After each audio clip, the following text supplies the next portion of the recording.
Yeah, my name is Corey Bulman, and I'm a proud public school teacher from Mount Westonka High School, ISD 277. I'm so honored to be here with you guys today, my esteemed colleagues. You're the backbone of this great state, and I feel immensely grateful to be in such amazing company. Plus, you look super sophisticated. I think. I'm a little bit blinded by the lights up here. I'm here to offer you some thoughts about our profession, the noblest of noble professions. Now, I'd like to think that I could single-handedly craft a speech so profound that it would launch the little vessel of your school year and get you through the rough 8 months to come. But come on, I know my limits. I'm good, but I'm not that good. So like any self-respecting English teacher, I'm going to rely on the words of others to get this ball rolling. In 1955, the novelist John Steinbeck wrote about his son asking him if he'd ever had a great teacher. Steinbeck told his son that he'd had 3 great teachers. Musing on this, he then wrote an essay about it and the following poem about one of those teachers. It's entitled, Like Captured Fireflies. Like Captured Fireflies. In her classroom, our speculations ranged the world. She aroused us to book-waving discussions. Every morning we came to her carrying new truths, new facts, new ideas, cupped and sheltered in our hands like captured fireflies. When she went away, a sadness came over us, but the light did not go out. She left her signature upon us, the literature of the teacher who writes on children's minds. I've had many teachers who taught us soon forgotten things, but only a few like her who created in me a new thing, a new attitude, a new hunger. I suppose that to a large extent, I am the unsigned manuscript of that teacher. What deathless power lies in the hands of such a person? For me, Steinbeck captures the awesome power and the awesome responsibility that comes with being a part of this amazing profession. Because, my friends, professionals, we are. We are in the business of guiding the future. We are in the business of fostering ideas. We are in the business of ensuring democracy. It's a business, and it's a serious one. My path to standing here before you today was not a straight one. Yes, I've taught a long time. I've been a professional public school teacher for over 17 years. I teach 5 classes a day, 25 classes a week, 100 classes a month. In my career, I've taught roughly 15,000 classes. But based on my personal history, each of these is a marvel. See, I'm not supposed to be here. As a child, I was that kid that concerned parents and teachers had meetings about. I was that kid with the honored seat next to his 5th grade teacher, her bifocals peering over at my empty page. I was the kid that left the room awkwardly to receive math support all the way through elementary school. I was one of those kids that struggled, and I was similar to many students that are probably waiting to meet each and every one of you in your classrooms in the weeks to come. So what changed for me? Like Steinbeck, I was lucky enough to have teachers come into my life that helped me to capture my own fireflies. And through the force of their patience, their guidance, and their encouragement, helped me to light the fire of education that is gladly never extinguished. Yes, I am their unsigned manuscript. I am their legacy. And this history drives my teaching and the thoughts I have to share with you this morning. Let me say this as clearly as I can. I believe in the transformative power of education. This is not a slogan for me. I believe it on a bone-deep level. Yes, test scores and quizzes are important factors for tracking our students' progress, but they are not the only markers for learning.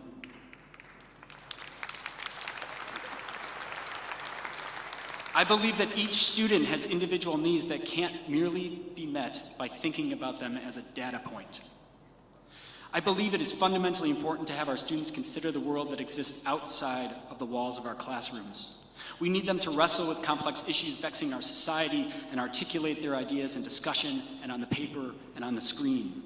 While it's easy to stick to the curriculum and pretend that the world outside the classroom is none of our concern, we need to know that issues like Charlottesville and hurricanes and anthems and elections will always be jiggling at our doors, trying the locks and waiting to burst in. And we need to face these events fearlessly and unflinchingly. We need to provide spaces for students to feel free to stumble and make messes and find joy in the work. We need to always remember, though, that we can only expect students to do this if we're willing to do the work too. And for this reason, we have to model our own sense of curiosity and wonder and inquiry, because if we want them to respect us as teachers, they must first trust that we're learners just like them. Some of you in this room today have teaching careers that run circles around mine, but I've been around the block a few times too. And I want to address our colleagues that are just starting out on this new teaching path. And there's a lot of you. Raise your hand again if you're here, just going through teacher training right now. Look at that. Give those people a hand. To these young teachers, I say this. You are the future, and you are the energy that will propel crusty old vets like me as we transform our schools. We need you. Remember that young people are smart, and they're savvy, and they're looking for teachers that will offer the most important trait of all, authenticity. You will be challenged to lead the way, though, and it will happen when you least expect it. This was my experience and the experience of countless numbers of educators probably sitting in this room. It came for me with the second week of my second year of teaching. The attacks of 9/11 happened during that week. We sat in silence as those buildings tumbled on my little classroom screen, and I remember walking to the bathroom and looking at myself in the mirror and knowing that this was the moment that I had to become a teacher. We wrote that week, and we talked, and we cried, and we processed, and it was trial by fire, and it taught me the importance of speaking truthfully about the pain that can invade a classroom. And you will also learn that the stuff of your life becomes the lessons of that classroom. In October of 2010, my wife and I had our first child. We brought our son Max home, and for 5 weeks I shared photos of him with my students, and they laughed as I spun tales of my misadventures about becoming a dad. It was a joyous time. But that all changed that November. Max was diagnosed with stage 4 neuroblastoma cancer 41 days after birth. I left school on a clear, cold November day and did not return for the duration of the school year. Students were one of the lights I followed as I navigated that dark time. They wrote to check on me and sent care packages to the hospital, and they kept me grounded and connected to the outside world. Sadly, we lost our little Max in March of 2011. But again, the support I received from the Mount Westonka community was a gift that I can hardly, after all these years, put into words. Max's story had become their story, and I had a choice to make. Bury the pain or use it to teach students about strength and perseverance. This was hard, but I decided to use it to teach. And in the end, this decision helped restore me as well. Teaching does that. It feeds your soul and leads you even as you lead others.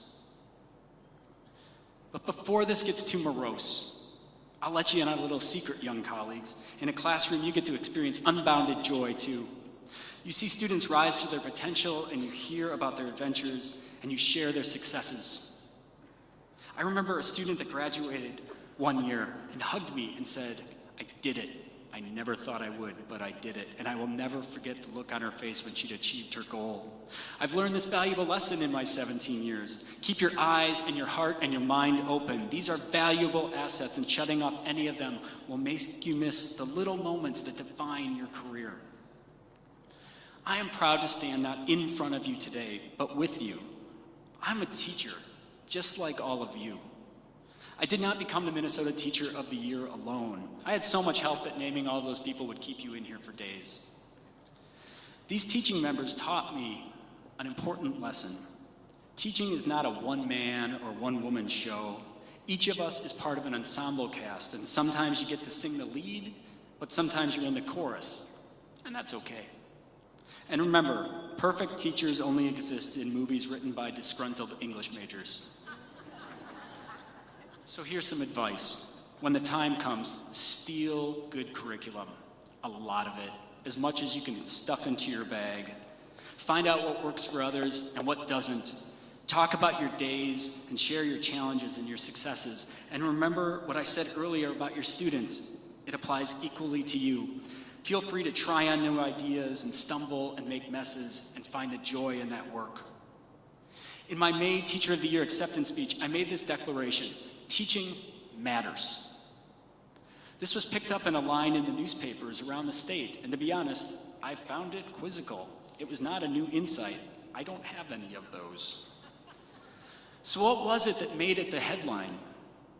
I think it might be that many people forget the importance of what we do because we do it with little to no thought about the personal gain or fame that we'll amass along the way. But in this room full of educators, I will say it again, teaching matters.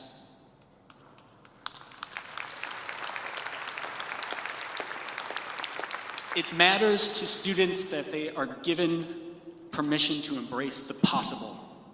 It matters because young people need adults in their lives that are going to cheer for them every single day, and you, my fellow educators, you are those people. It matters because often you are the stable force that keeps students upright and moving forward. And it matters because a smile and a greeting might mean the world to a young person who's struggling with life beyond our comprehension, and you'll never know it, but you do it anyway. Does this mean that teachers do it all perfectly? Of course not. We are living in changing educational and social times, and politicians and pundits and the public all have a stake in what we do and share their opinions freely with us about what they think we do well, and especially what we don't. While these opinions and discussions matter, as professionals, we need to keep our eyes on the real prize, helping students to capture those fireflies that Steinbeck told his son about all those years ago. This requires us to work collectively to ensure that every student in this state is receiving a quality, equitable education. This requires us to have the courage to stand for social justice and to advocate for all children in our care, regardless of their race, their class, their religious belief, their sexual identity, or life circumstance. This requires us to speak truth to power and to fight for those in our charge. This requires us to remind those with power that these aren't just nameless students passing through our classrooms. They aren't small pieces of a pie chart, and they aren't statistics to be shaped at your will. No, they are people, and they deserve their dignity and our respect as they chase their dreams for the future. I recently had an email exchange with one of my former students who's studying to be an English teacher. I was taking an undergraduate class and had to talk to a former teacher about the job. During our talk, she told me that many of friends have asked her a similar question, a question many of you probably remember as well. Why in the world would you want to be a teacher? You don't make much money, and people don't respect you sometimes. Here's what I told her, and it's advice I freely and passionately offer to you this morning. You should be proud of yourselves for being professional educators. There are people that will tell you that the public service careers like teaching are fallbacks, second choices, crazy path that leads not to riches or glory. They will rail about broken systems and inefficiencies. They will throw up their hands and piously sigh about kids today. Here's what I say. These people are wrong. Last year, we educated 50 million students in this country. This year, 9 out of every 10 of those students comes to our public schools. We get up early and we stay late because our integrity and our conscience has committed us to this noble profession. Our riches are paid in moments of wonder. Our success is measured in thought, the currency that accrues interest faster than any other. Teaching is a calling for those listening keenly enough to hear its voice. So in closing, I offer this final humble request. Please listen keenly to that voice that brought you to this room today. Go forth, as Steinbeck says, and keep writing the manuscript of your careers. Don't worry about getting all the details right in the first draft. Laugh and breathe and try, because that's all our students really want us to do. Help them to fan the flames of their quest for truth, meaning, and purpose. Guide those cup fireflies as they light the future. Have a wonderful school year. Thank you.